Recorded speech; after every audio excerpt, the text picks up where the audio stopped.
membawa kepentingan pemilik modal. Kita tidak membawa kepentingan para penguasa. Dan kita bukan bagian dari sebuah kepentingan di luar kepentingan kaum buruh. Kalau kita lihat di negara-negara maju misal, kalau nggak ada serikat buruh, nggak ada itu sistem sosial. Sistem sosial terbangun di sebuah negara itu kan ada serikat buruh. Kalau Anda pergi ke Jerman, ke Nordik, Swedia, Norwegia, Islandia, atau Jerman, Eropa bagian barat, Inggris, Italia, Spanyol, ataupun ke Amerika, semua sistem sosial itu kan ada serikat buruh. Siapa yang memperjuangkan adanya sistem jaminan pensiun? Bukan organisasi pemuda atau organisasi kemasyarakatan di satu negara, serikat buruh. Siapa yang memperjuangkan sistem jaminan kesehatan? Serikat buruh. Siapa yang memperjuangkan sistem transportasi itu bisa menjadi murah di negara-negara Eropa dan terpadu, dan setiap publik, masyarakat di negara tersebut merasa nyaman? Serikat buruh. Serikat buruh selalu hadir menjadi penyeimbang terhadap redistribusi dari keuntungan para pemilik. Kita nggak bisa bayangkan kalau serikat buruh itu tidak ada, sistem sosial di negara manapun tidak akan berkembang. Disitulah serikat buruh selalu hadir membawa interest kaum buruh. Kenapa kan saya cerita di Eropa atau Amerika, Australia dan Jepang belakangan hari? Karena memang di situ kaum buruh menjadi bagian dari sebuah proses negara itu dibangun. Nah, serikat buruh membawa kepentingan itu. Kalau Anda pergi misalnya ke Bundestag, parlemennya Jerman, di parlemen-parlemen lokal waktu itu saya pergi, saya diajak keliling ke beberapa parlemen di negara bagian. Debat itu debat upah. Salah satu debat yang paling serius, bahkan TV lokal itu menyorot sampai siaran langsung lah ya. Kalau kita kan pernikahan artis siaran langsung.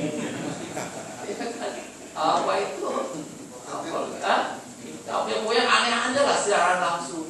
Kalau di sana sidang-sidang yang menyangkut hajat hidup publik itu siaran langsung. Karena masyarakat melihat debat secara terbuka itu. Siapa di belahan dunia mana kita yakin Allah Tuhan yang kuasa itu akan memberikan rezeki tiap orang tidak pernah sama. Dan kita yakin sebagai orang yang beragama, jodoh, rezeki, mati kita Allah yang menentukan. Tapi tentu Tuhan juga tidak akan mengubah nasib satu kaum kalau kaum itu tidak berusaha. Di seluruh dunia pasti membutuhkan upah, dari mulai presiden sampai tukang becak, dari mulai orang super kaya sampai orang yang paling miskin di kolong jembatan, semua bicara upah. Tapi pertanyaan kita misal di Indonesia, ada nggak debat di parlemen tentang upah? Kalau itu paling penting.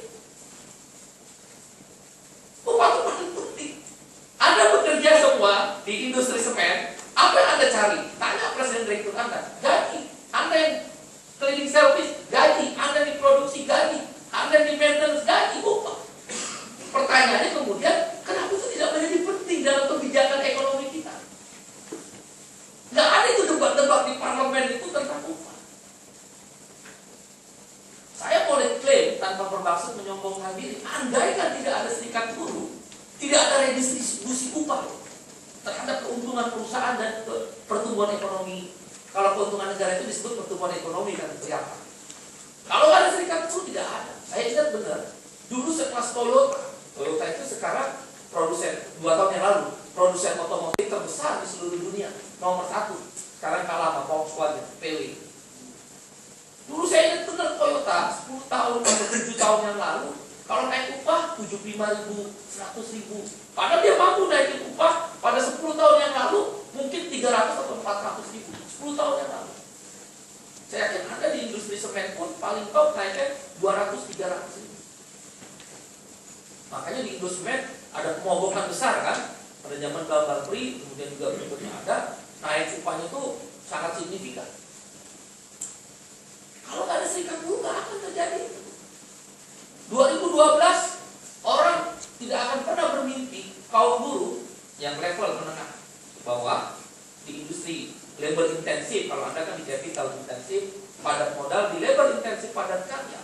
Mimpi itu naik upah, kita bikin 2012 buat 42% rata-rata secara nasional. Mimpi hampir 50%. Kaget-kaget pemerintah, pengusaha, kaget ya. 2013 30%. Dunia internasional pun, makanya saya diundang ke Jerman, ke beberapa negara Eropa, ke Amerika terakhir di Kongres ASEAN membicarakan mereka nggak masuk akal. Inflasi 6%, pertumbuhan ekonomi 6,2%, katakanlah dengan alfa 3%, paling top harusnya 15%. Itu udah luar biasa. Jepang aja kalau naikin upah paling top 2%, 1,2 sampai 2%. Dalam 15 tahun terakhir, Serikat Buruh Jepang Rengo. AFL-CIO menaikkan upah itu paling top antara 3,7% sampai 5%. Dia kaget, tiba-tiba ada satu negara di belahan Asia bisa naikin 42%, 30%, terakhir 2015, kita perjuangan 2014, rata-rata kenaikan 27 sampai bahkan di Subang 58%. Emang itu dikasih pengusaha? Emang itu datang kebaikan pemerintah, datang kepada kaum buruh? Hei kaum buruh, saya mau kasih. Enggak, karena perjuangan kaum buruh. Kita sedang memulai apa yang sudah dilakukan 200 tahun yang lalu oleh para gerakan buruh di Eropa, di Amerika, di Australia. Kenapa demikian? Saya ditanya. Bahkan saya dijuluki iblis, setan, ghost, obate. Saya nggak peduli, nggak ada urusan. Daripada julukin malaikat, tapi lo tetap miskin.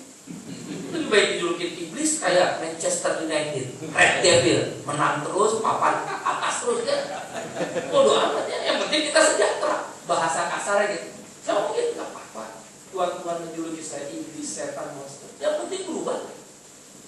Tapi itu bukan karena Iqbal, Presiden KSPI, tapi karena kaum buruhnya mempunyai kesadaran kelas. Yes, we are the working class.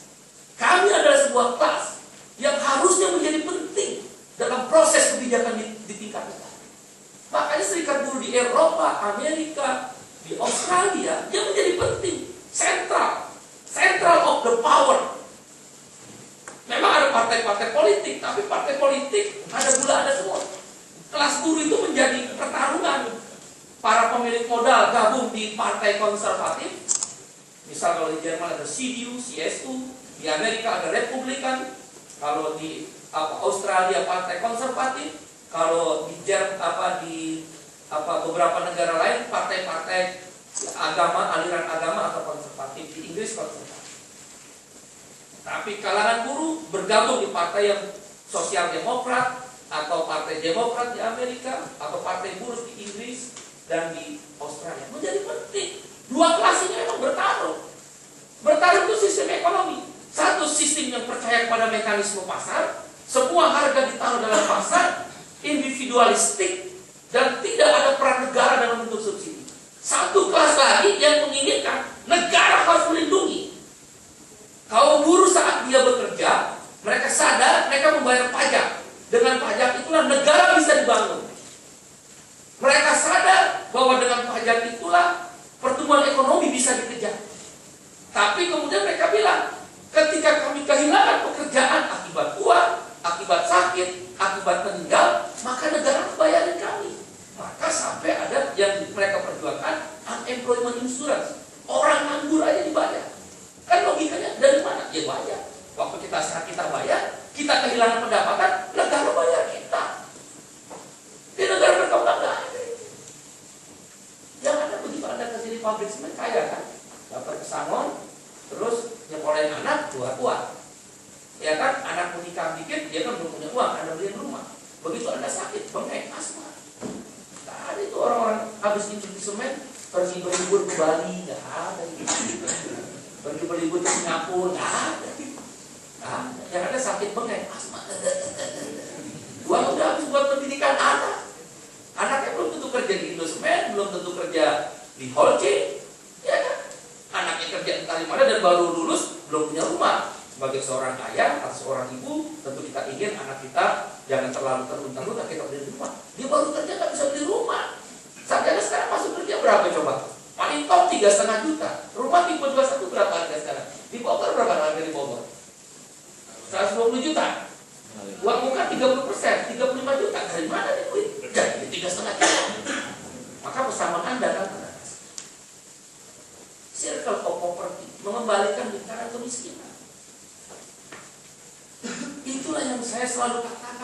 kita mengatakan, yes, we are the working class. Kami adalah kelas buruh. 1.884 triliun APBN ini itu berasal dari 72%-nya adalah pajak. Kalau kita lihat dari pengeluaran 2.121 triliun. Berapa tuh nolnya kira-kira? Banyak pajak gitu kan. 72%-nya dari pajak. Berarti kira-kira 72% kali 1.800 ya hampir 1.500 triliun rupiah. 18% dari 1.500 triliun rupiah itu sumbangsi keringatnya buruh yang PPh 21. Berarti sekitar 400-500 triliun. Pertanyaannya sederhana, ada nggak yang balik langsung ke buruh? Karena kelas buruhnya belum mendapat porsi. Itu sama saya bilang, andaikan tidak ada serikat buruh, upah itu mimpi di siang bolong. Andaikan tidak ada serikat buruh, tidak akan terjadi Indosemen itu naik 150% dibikin ke serikat buruh. Di Holcim, Cilacap naik sekian persen. Di Gresik yang tadi cerita oleh Bung Wijayadi, andaikan tidak ada serikat buruh, habis dibabat dengan kebijakan privatisasi. Itu disebut the working class. Nah di Eropa, Amerika, Jepang, Australia, kesadaran kelas buruhnya kuat. Kesadaran kelas buruh itu muncul kalau Anda bersatu. Kalau Anda hanya masing-masing, nggak ada apa-apa. Udah jadi sekedar PUK, tinggal ditekan. Yang model Edi, macam-macam pecah. Edi boleh kuat, ketua PUK Indosmed. Edi boleh hebat. Tapi begitu dihantam oleh pengusaha, karena hanya persoalan Indosmed, itu bisa terjadi di Wijayadi, bisa terjadi di Bung Teguh, bisa terjadi Anda di Pak Dery, bisa terjadi pada siapa. Oleh karena itu unity, solidarity, the working class itu menjadi penting. Nah, FSPIC dilahirkan untuk itu. Dan akar sejarah FSPIC tadi sudah disinggung, dia karena melawan privatisasi itu. Anda melawan negara, itu dahsyat kok. Anda lahir di tengah apa itu? Perjuangan kelas. Kelas buruh di industri semen melawan negara. Negara menggunakan kekuasaannya untuk melakukan privatisasi yang mengabaikan hak-hak kaum buruhnya. Anda lawan dengan gerakan aksi. Oh, itu kan gerakan aksi kan? Maka lahirlah FSPIC. Anda harus ikut. Ingat tuh, akar sejarah FSPIC lahir di tengah gejolak perjuangan kaum buruh yang pada waktu itu didominasi oleh kaum buruh di industri semen ketika terjadi privatisasi. Mengapa terjadi privatisasi? Harus modal. IMF dan Bank Dunia ingin menguasai hajat hidup industri yang berhubungan dengan publik. Listrik bisa. Kalau nggak ada serikat buruhnya, habis. Migas. Bung Iqbal, akan terjadi lagi nggak? Bisa terjadi ketika ekonomi Anda rendah. Oleh karena itu, harusnya FSPIC yang baru ini, saya ingin mengingatkan dan mengajak. Anda harus menempatkan diri Anda di situ. Membangun working class. Kelas buruh. Jangan takut dan jangan rendah diri ketika disebut sebagai kelas buruh. Di dunia manapun yang negara industri, dia punya kesejajaran, keseimbangan. Bahkan mereka menguasai partai-partai politik dalam berjuang pada tingkat politik. Kita belum. Dan KSPI sedang menggagas itu. Saya sudah bilang, saya nggak ada urusan. Saya mau tidak dipilih lagi jadi presiden KSPI, apa dianggap terlalu mempolitisasi. Tidak. Misal saya juga kan presiden metal. Saya selalu sebagai pemimpin mengajak kawan-kawan selalu gagasan baru, out the box, keluar dari pikiran yang jumut itu, memecah kebuntuan, kebekuan es itu. Harus berani keluar dari situasi itu. Bukan karena takut nanti nggak kepilih lagi, nggak populer, nggak apa-apa. Nggak ada masalah. Tapi gagasan-gagasan itu muncul. Perubahan itu tentu yang untuk kebaikan, untuk kemaslahatan. Itu harus diajak. Sebagai pemimpin Anda harus menggali itu. Nah, FSPIC harus menempatkan dirinya pada posisi. Tidak menutup kemungkinan kasus privatisasi, kasus di Holcim yang kemarin dilakukan PHK secara tidak manusiawi. Walaupun Bahtiar mencak-mencak di kantor KSPI, saya senyum-senyum aja, saya bisa paham dia mencak-mencak. karena sakit hatinya melihat perlakuan anggotanya diperlakukan tidak semena-mena oleh pimpinan perusahaan. Kalau nggak ada model Bahtiar misal atau serikat pekerja diisi, itu manajemen akan jalan terus dengan kebijakan. Tapi karena ada model dia atau ada model kawan-kawan yang lain sebagai pimpinan serikat buruh, kebijakan itu jadi balance, seimbang, ngerem. Hati-hati. Anda jangan berada pada comfort zone saja, zona nyaman yang seolah-olah Anda hidup hanya untuk hari ini atau hari-hari di mana Anda akan hidup nyaman. Jangan. FSPIC didesain, didirikan oleh Bung Bambang dan kawan-kawannya itu yang ada di industri semen. Dia harus dipersiapkan sebagai organisasi. Selain pada kondisi normal, dia harus mempersiapkan diri pada kondisi tidak normal. Nah, kondisi tidak normal itu terbangun kalau Anda punya solidaritas. Kalau Anda ego sektoral, ego PUK, ego masing-masing merasa sudah nyaman, tidak akan pernah terbangun itu yang namanya kekuatan yang disebut kekuatan kelas buruh ketika kondisi tidak. Siapa yang akan membayangkan negeri ini punya jaminan pensiun menjadi wajib? Pernah? Berapa presiden? Kita udah berapa presiden?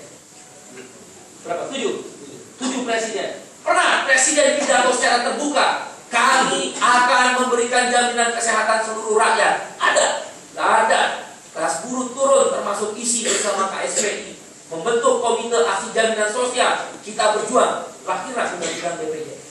In case ada persoalan secara teknis, itu masalah dana.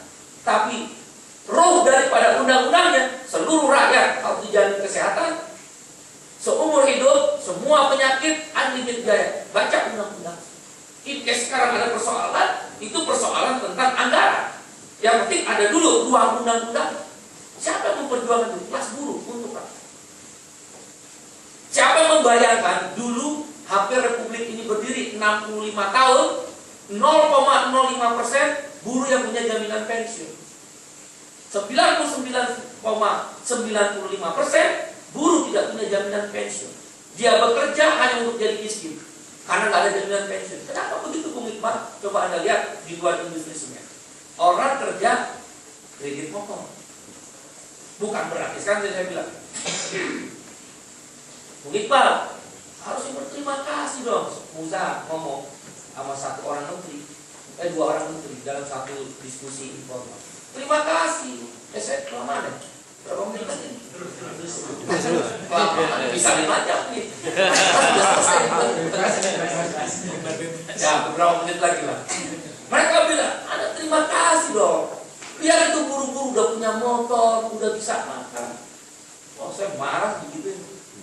Saya bilang, kalau Tuhan memandang buruh seperti itu berarti Tuhan memandang buruh tidak layaknya seperti binatang. Ayam. Tahu nggak ayam? Tahu ya? Kenal ayam ya? Ada di semen ada ayam. Ayam, begitu azan subuh, Allahu Akbar, keluar kandang. Matok sana, wah ada. Terima kasih ya. Ayam itu keluar kandang, matok sana, matok sini, nyari makan kan? Ya sedikit siang ayam kawin lah, kejar-kejaran gitu kan, ayam perempuan, ayam jantan. Kan mau maghrib, Allahu Akbar, balik lagi ke kandang. Itu ayam. Sama lah kambing juga begitu, sapi, kerbau, semua begitu. Apa bedanya dengan buruh Anda? Dulu pertama masuk semen, Indo Semen atau Kolci, pertama masuk coba ingat. Pagi-pagi dibangun mesinnya kan, bangun Pak. Apa itu? Subuh, persiapan kerja. Dulu pertama kerja, kalau sekarang udah lumayan lah ya. Lalu pertama kerja ingat gak? Paling nasi uduk beli pakai gorengan sama mie-nya. Nasi uduk begitu. Kalau di tekstil masih begitu tuh. Kalau sekarang udah pada kaya lah ya. Dari semen ya kan. Kan begitu. Jalan, naik motor, selap-selip. Coba lihat di Bogor. Di Cilacap udah mulai macet nggak di Cilacap ya? Macet juga kali ya. Selap-selip motor. Tank jam 8 masuk kerja. Yang ngelas, yang ngepor, yang di peleburan, yang di mesin tekstil. Tank jam 12 makan siang, sholat. Ya kan jam 1 tank, balik lagi, kerja lagi. Tank jam 5 pulang. Ya kan? Tank malam sampai rumah istirahat. Bedanya sama ayam, lo gak kawin siang aja di pabrik gitu aja. Ya kan? Ada gak yang kawin siang di pabrik? Bedanya sama ayam gitu aja ya.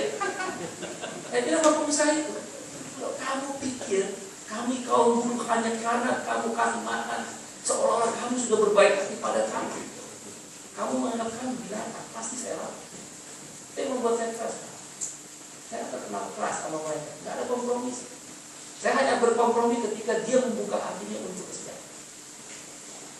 Saya pikir 50%, makanya naik 42%. Nggak ada urusan. Apa logikanya? Saya sederhana logikanya. 25 tahun Anda udah miskinkan kami.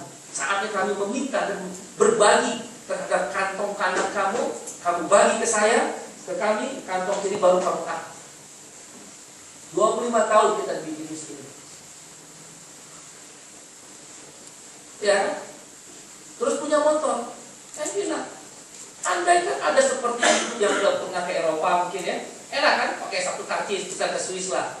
Kalau udah yang ada sidang Ailu, satu karcis bisa naik kereta, bisa naik mobil, naik di depan rumah bis, bersih, nggak desak-desakan. Kita di sini mau mati aja bayar. Tahu nggak Metro Mini itu? Sampai di Metro Mini kan saking penuhnya, mungkin orang daerah nggak kenal Metro Mini kan? Metro Mini itu saking penuhnya kita berdiri di apa itu pintu kan, gelantungan kan, itu kan mau mati aja kita bayar, bayangin coba. Mau mati aja kita disuruh bayar. Kan bahaya tuh, gelantungan. Anda tahu Metro Mini itu nggak ada rem, buang. Anda kalau tahu orang daerah, mungkin kata orang Jakarta tahu lah ya. Mau mati aja kita bayar, bayangin coba. Kalau di negara-negara tadi kan, Anda lihat transportasi publik bayar, sekali kaki bisa kemana-mana, terintegrasi. Kenapa buruh itu beli motor? Ya karena mahal. Dari rumah nggak langsung ke pabrik, naik ojek. Andai kan nggak ada motor nih, naik ojek. Berapa? Dari ojek nggak langsung ke pabrik, bisa mahal dia. Naik angkot. Dari angkot lagi. Nah, baru kalau di Jakarta naik Transjakarta. Berapa ongkos? Karena itu mahal, maka buruh beli motor. Bukan karena dia kaya, saya bilang. Bukan karena dia mampu.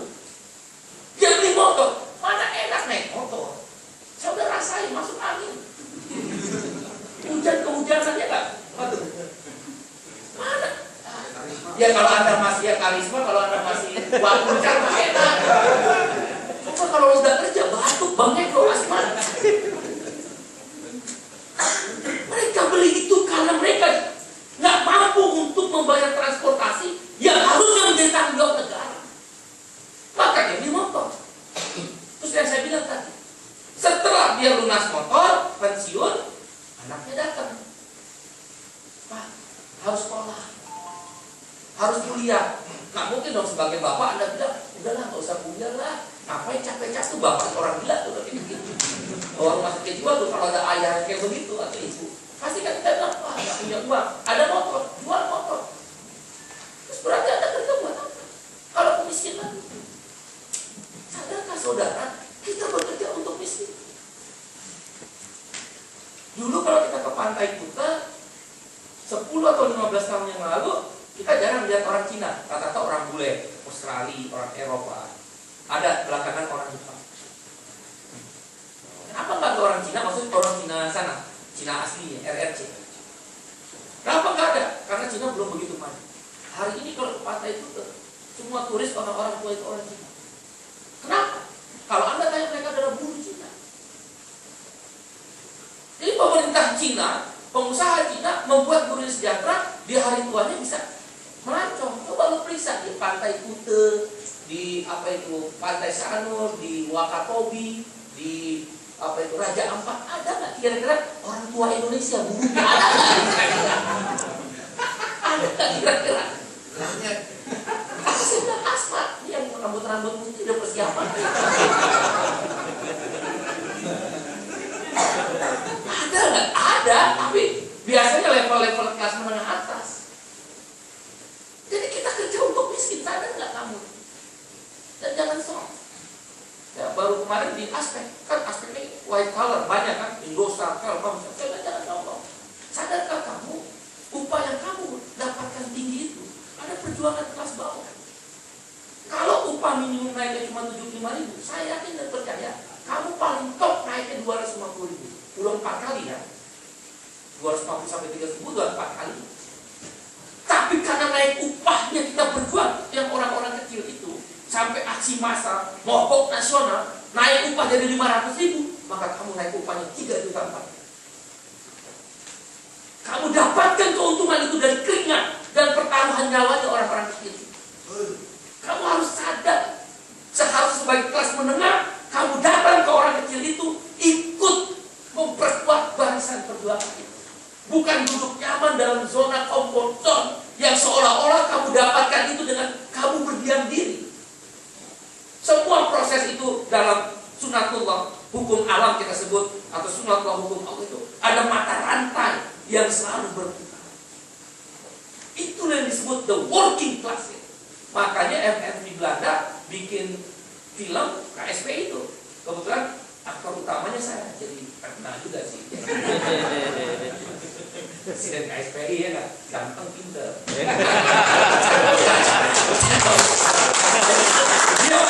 Saya tanya 2 tahun yang lalu, kenapa kamu bikin? Kami di Eropa sudah kehilangan figur.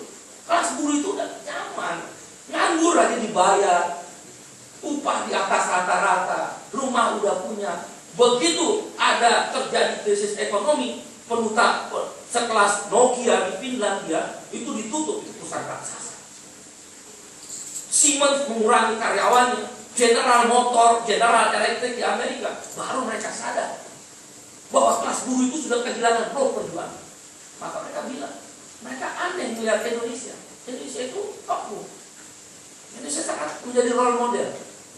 Saya nggak bohong, bukan Iqbal yang hebat. Anda semua, kita kaum buruh di Indonesia jadi role model. Walaupun miskin, tapi mau berjuang. Dalam kemiskinan itu, dia mau berjuang. Itu yang mereka temui 200 tahun yang lalu di Eropa yang sekarang udah hilang. Nah, muncullah film The Working Class Heroes. Kelas buruh. Anda kelas buruh. This is your identity. Itu adalah identitas kamu. This is our identity. Ini adalah identitas kita. Supaya kita bisa menempatkan.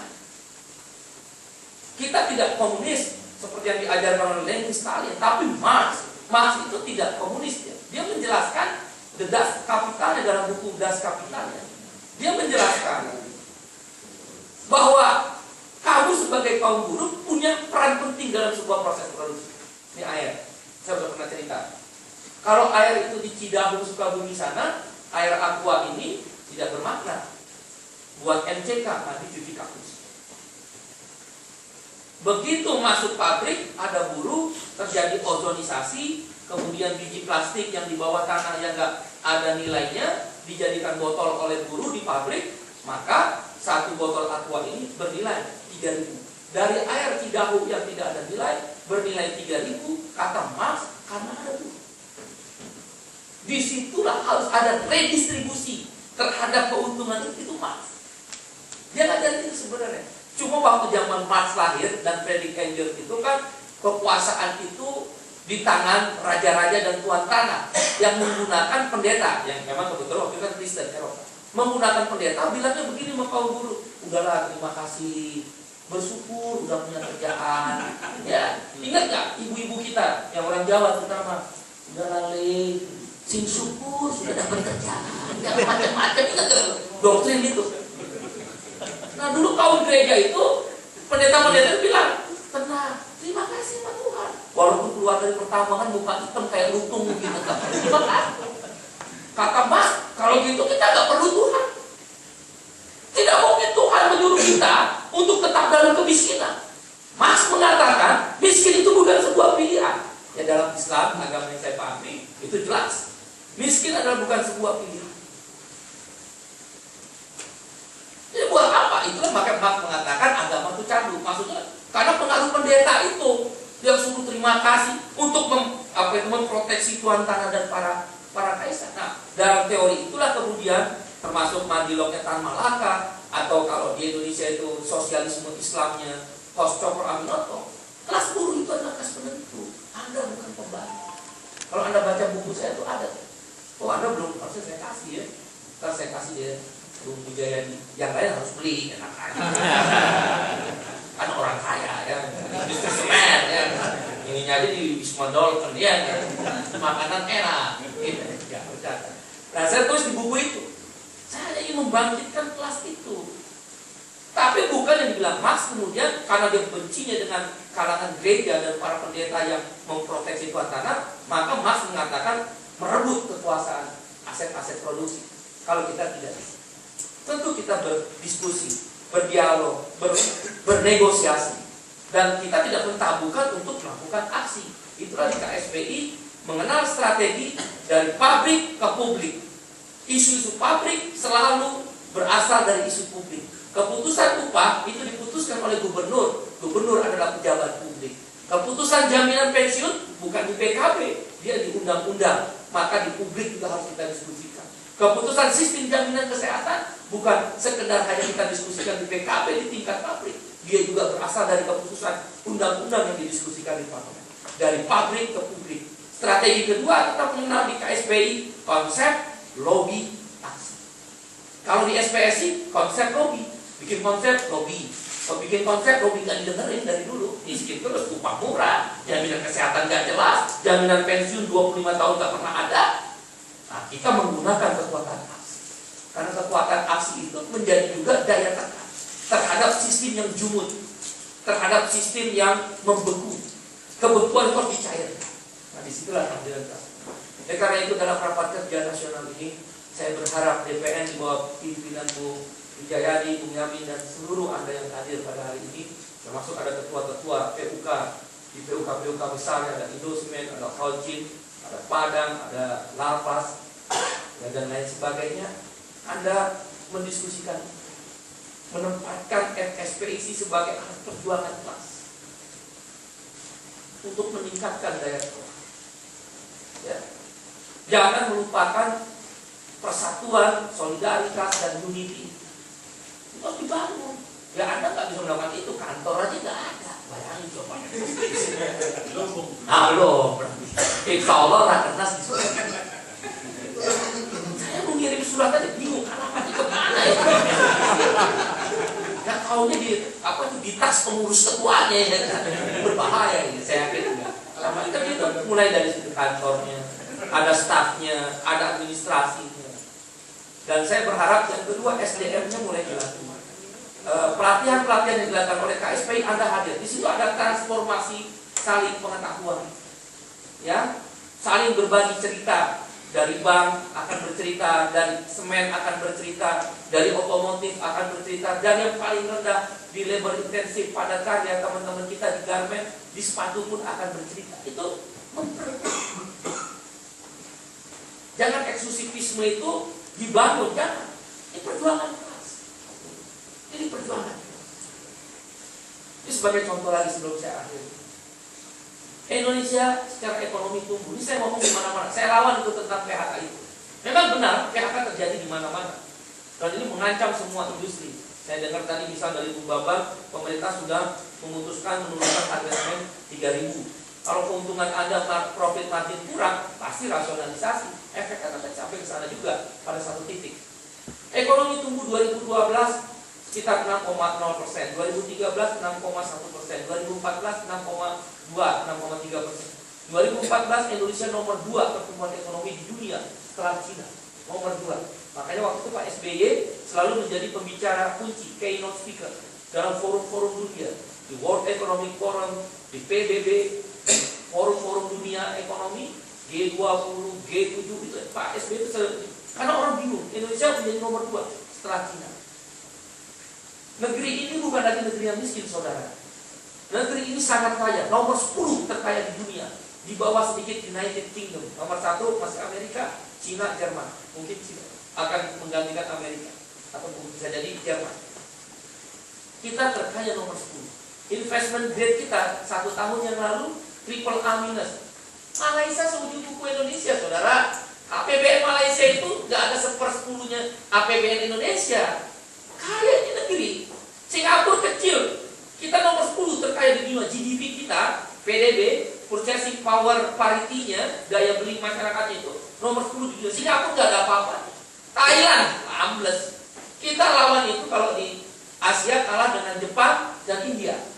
Australia lewat, Spanyol lewat, nomor 10 nih. Ini datanya data Bank Dunia. baca Google. Tapi coba lihat upah buruh. Pertumbuhan ekonomi yang begitu dahsyat, bahkan menempatkan negara kita nomor 10 di dunia. Pertumbuhan ekonomi tahun lalu 2 tahun berturut-turut nomor 2 terbesar di dunia. Tapi Anda lihat upahnya berapa? Mana jaminan pensiunnya? Apakah dimiliki oleh seluruh buruh-buruh? Sistem jaminan kesehatan masih limit. Alhamdulillah udah mulai bertahap menjadi unlimited dengan perjuangan kita. Ada mengukur lagi disebut Gini Index atau Gini Ratio. Gini Ratio itu mengukur pendapatan tertinggi dan pendapatan terendah. Makin tinggi angka Gini Index berarti makin tinggi perbedaan gap antara orang kaya dan orang miskin. 2012 0,36, 2013 0,39, 2014 0,4, sekarang di bawah Pak Jokowi 0,42. Apa artinya itu, Bung Iqbal? Berarti pertumbuhan ekonomi yang dicapai, yang kita bayar pajak, keringat kaum buruh untuk mengejar pertumbuhan ekonomi itu hanya dinikmati oleh middle up class. Karena Gini indeksnya makin besar, makin lebar. Yang kalau kata Bang Haji itu, yang kaya makin kaya, yang miskin makin miskin. Terlalu. Ya kan, Haji Omair Rahman, itu betul. Yang kaya makin kaya misalnya, karena Gini indeks. Berarti pertumbuhan ekonomi itu gapnya makin lebar, dinikmati oleh middle up class, kelas menengah atas. Buktinya apa, Bung Iqbal? Kalau kamu pergi ke Bogor, ke Bekasi, ke Jakarta, di mana-mana dibangun apartemen. Emangnya kelas buruh beli apartemen? Beli tipe 213 kos-kosan, tipe 30 aja udah ngutang ke sana kemari. Ada nggak yang punya apartemen? Itu kelas manajer lah, Bambang ada tahu. Bambang. Saya kelas middle up. Saya nggak mau bohong, nggak mau pura-pura. Kalau berpemimpin, saya bisa beli mobil 1, 2 lagi. Saya bisa beli rumah 1 lagi. Dan saya tidak pernah susah untuk biaya hari-hari. Saya menikmati benar sebagai kelas menengah itu terhadap pertumbuhan ekonomi. Tapi sebagai pemimpin buruh saya gelisah. Dinikmati oleh 2%, 19,2%, 98% middle low, termasuk kaum buruh, dia tidak menikmati pertumbuhan ekonomi. Itu yang tadi. Harga rumah bisa 120 juta, 30%, 36 juta uang muka. Siapa yang punya orang baru masuk, apalagi outsourcing kali dari situ. Saya minta makanya isi juga memikirkan kawan-kawan outsourcing bekerja di industri semen. Kalau tidak ada outsourcing, apakah industri Anda akan jalan? Karena ada outsourcing itulah Anda mendapatkan upah yang layak di industri semen. Saatnya Anda berbagi kembali. Bukan berarti Anda bagi gaji Anda, memikirkan nasib mereka. Karena mereka lah bagian Anda mendapatkan kesejahteraan. Sama negeri ini, andaikan tidak ada orang miskin, tidak akan kaya negeri ini nomor 10. Orang miskin yang bertahan hiduplah yang menjadi penumpu. Ketika krisis ekonomi jatuh, kalau nggak ada warteg, ambruk ini Indonesia. Kalau nggak ada warung-warung Padang kecil di daerah Tamrin sana Sudirman, ambruk, orang mau makan di mana? Sekali makan 200.000. Karena ada orang-orang kecil, itulah ekonomi itu. Itu di situ. Kenapa kita memikirkan outsourcing, memikirkan juga kawan-kawan kontrak yang bekerja di tiap industri itu. Isi harus berpikir di situ. Jangan egois. Tentu kita berjuang untuk meningkatkan kesejahteraan, upah, dan hal-hal lain yang perlu diperjuangkan pada level anggota. Tapi di bawah itu tanggung jawab. Inilah saya kenapa hadir malam ini. Sebenarnya saya sakit. Dia bilang, Mas Rusdi, datang. Tapi susah benar mau ngundang Wijayadi sama Nyamin ini. Kita yang balik datang aja udah. Saya baru lagi. Ya. Bukan karena beliau nggak mau, kawan Wijayadi sama Pak Yang itu nggak mau. Karena begitu susah ngumpul-ngumpulinnya. Enggak, kita datang. Saya ingin mengajak isi. Kamu orang penting di KSPI. Di negeri ini KSPI ada tumpuan banyak orang bohong. Semua wartawan internasional datang ke saya. Mereka berharap ini membawa perubahan bangsa ini. Bukan lagi tentang buruh mereka. Karena isu-isu yang dibawa oleh KSPI itu isu-isu tentang kerakyatan. Tanpa kita menyatakan sebagai sebuah partai politik, kita bawa jaminan kesehatan, jaminan pensiun, daya beli dalam bentuk upah, hubungan kerja, outsourcing. Emangnya kalau kita nggak melawan outsourcing Permenaker nomor 19 tahun 2013 yang hanya membatasi 5 jenis pekerjaan akan bisa terhapus. Karena saya sengaja datang pada malam hari ini dengan segala kerendahan hati saya mengajak Anda bersama KSP ini bangun ini organisasi. Sejarah akan mencatat sebagai pemimpin Anda melahirkan sebuah gagasan-gagasan perubahan dan perbaikan, atau Anda hanya bagian daripada orang yang hanya menikmati kenyamanan yang sesungguhnya ada orang kecil menyumbangkan, berkhidmat buat Anda yang di komfort zone. Sama, saya juga nyaman kok. Kalau saya mau direktur, dan saya bukan bekerja di perusahaan yang ecek-ecek, perusahaan multinasional, gaji udah di atas rata-rata, tapi saya terpanggil. Bukan karena sombong atau bukan, terpanggil. Saya hidup nyaman seperti ini, ya walaupun tidak kaya, sedang pas. Karena ada bagian dari orang-orang kecil itu, kaum buruh itu. Isi harus menempatkan dirinya di sini. Mudah-mudahan Rakernas kali ini mendiskusikan hal-hal semacam ini. Ya, di bawah kepemimpinan Bung Wijayadi, Pak Yamin merubah cara berpikir, paradigma dan visinya. Dan jangan terlalu retorika, yang penting jalan. Sedikit retorika, banyak bertindak. Kalau enggak kita terlindas, Bu, habis. Dan Anda harus sadar, belum tentu anak kamu akan bekerja di mana kamu akan bekerja. Saya diskusi sama seorang jenderal bintang 3. Karena memang paling keras mau buruh. Saya bilang, sadar nggak soal anak bapak kuliah mahal, belum tentu jadi jenderal lagi kan? Dia bekerja di pabrik. Katakanlah pabrik bagus, begitu pabrik itu tutup, bapak bisa bela dia. Kami yang bela. Tapi kami dihadapi oleh bapak dengan seluruh. Nggak usah anak, katakanlah ponakan. Mungkin saudara bapak tidak tidak terlalu baik nasibnya. Dia tidak menjadi seorang jenderal, katakan seorang guru. Anaknya kerja di pabrik, itu ponakan bapak. Ketika upahnya rendah karena perusahaannya berlaku sewenang-wenang dan mengeksploitasi, bapak bisa berbuat? Tidak. Tapi peluru bapak dihadapkan pada kita. Kenapa? Diam. Saya ambil resiko. Apapun saya ambil resiko demi perubahan. Kalau nggak ada perubahan, ya saya mengajak isi bersama kita. This is Indonesia, our Indonesia, not your Indonesia, not my Indonesia. Ini Indonesia kita. Ini Indonesia bukan hanya milik para pemilik modal yang menentukan nasib dan masa depan kamu dan anak-anak.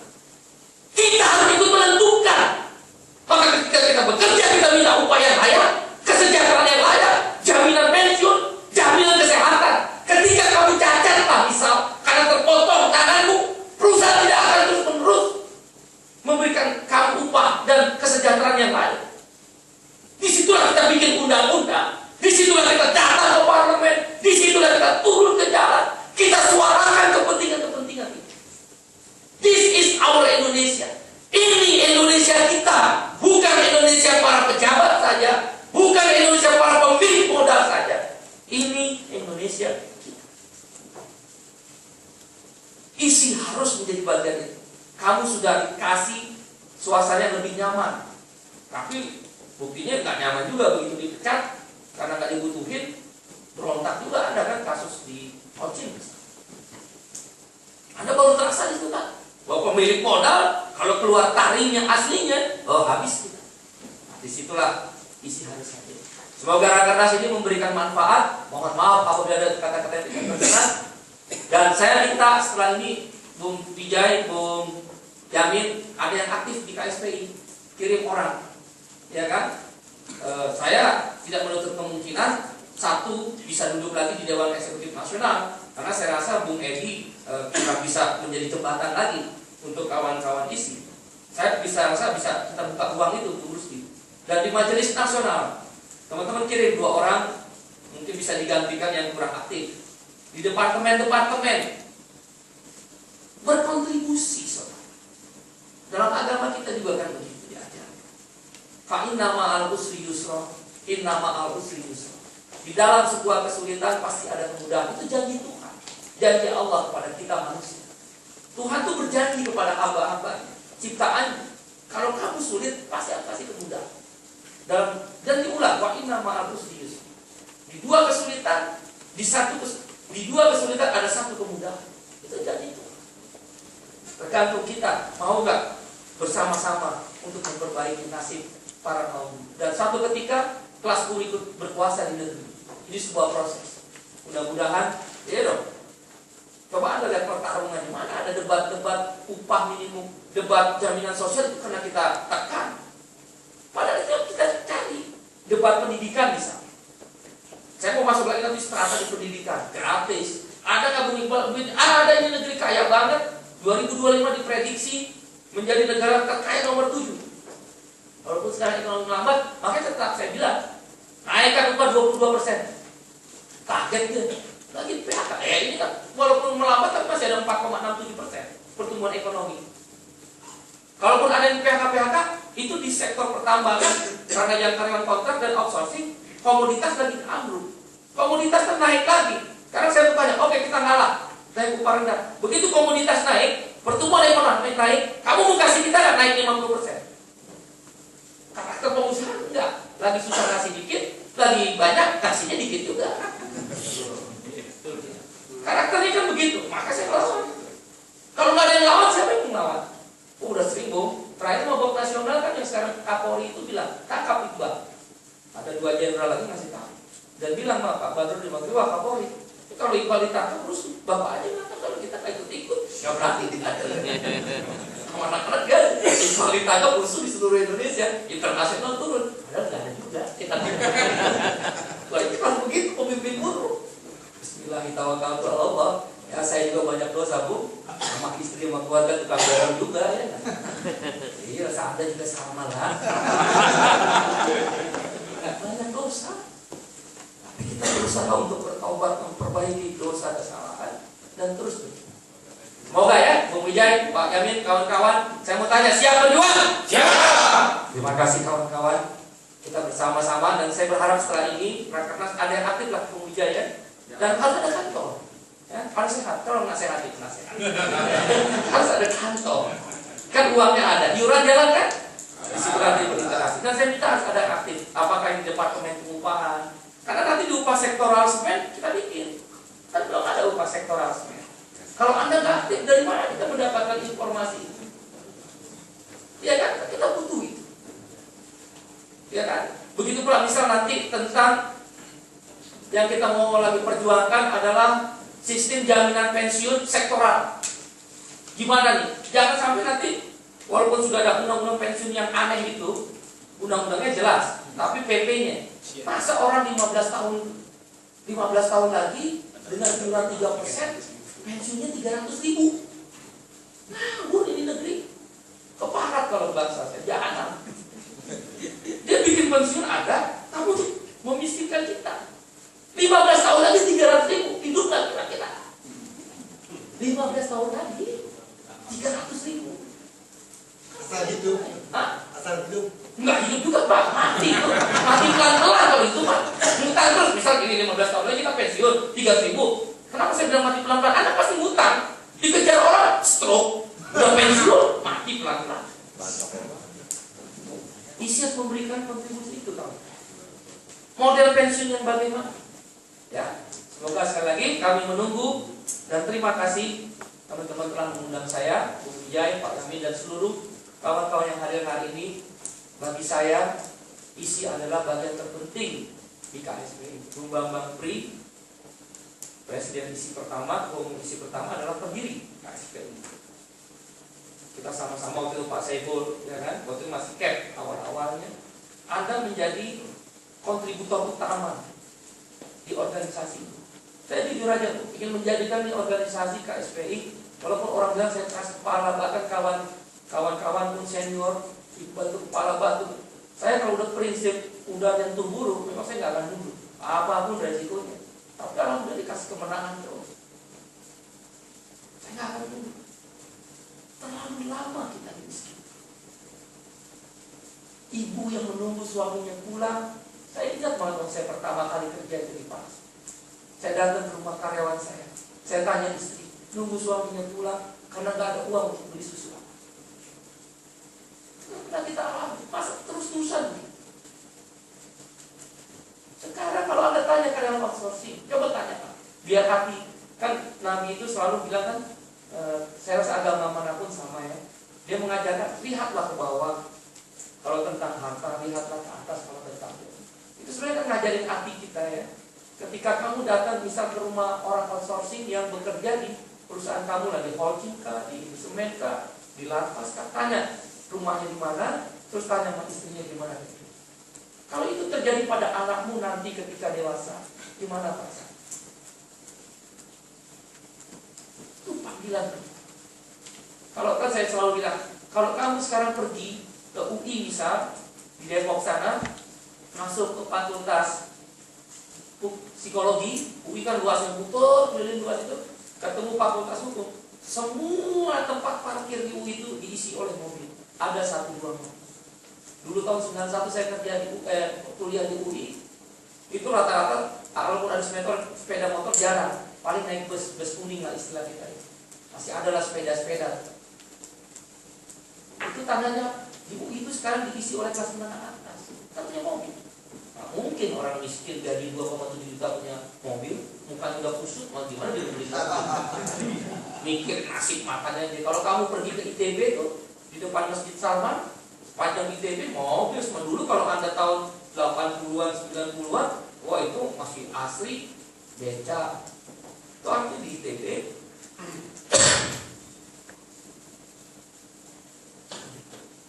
Di ITB itu berarti kelas menengah semua dan miskin. Oh betul, ada orang miskin ya 2%. 98% menengah atas yang punya uang. Kalau kamu pergi ke Bulak Sumur di UGM, disebut kampus rakyat dulu kan? Kalau pacaran pakai sepeda, hotel, beca, sambil saling berbohong-bohongan itu kan, kalau orang pacaran kayak kan ngobrol saling berbohong-bohongan. Kau bagaikan rembulan, aku matahari yang bohong itu kan. Kau wanita tangkai macam-macam berbohong-bohongan itu. Ya, kan? Karena kalau kamu pergi ke kampus Bulak Sumur, nggak ada, semua tempat parkirnya mobil.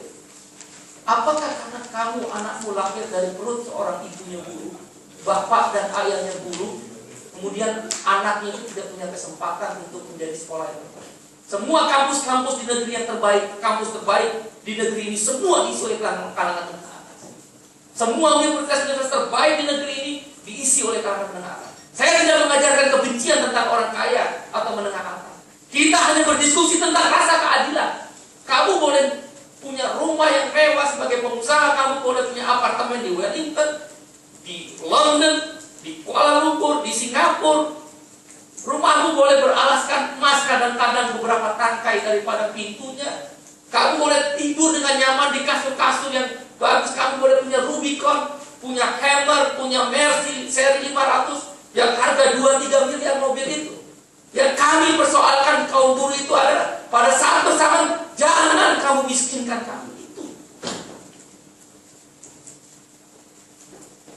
Itu aja saudara. Rasa keadilan itu yang terus. Rasa kemanusiaan, rasa persamaan, human being, equality, dan justice itu yang kita persoalkan. Disitulah Serikat Buruh hadir. Isi menjadi penting. Wassalamualaikum warahmatullahi wabarakatuh.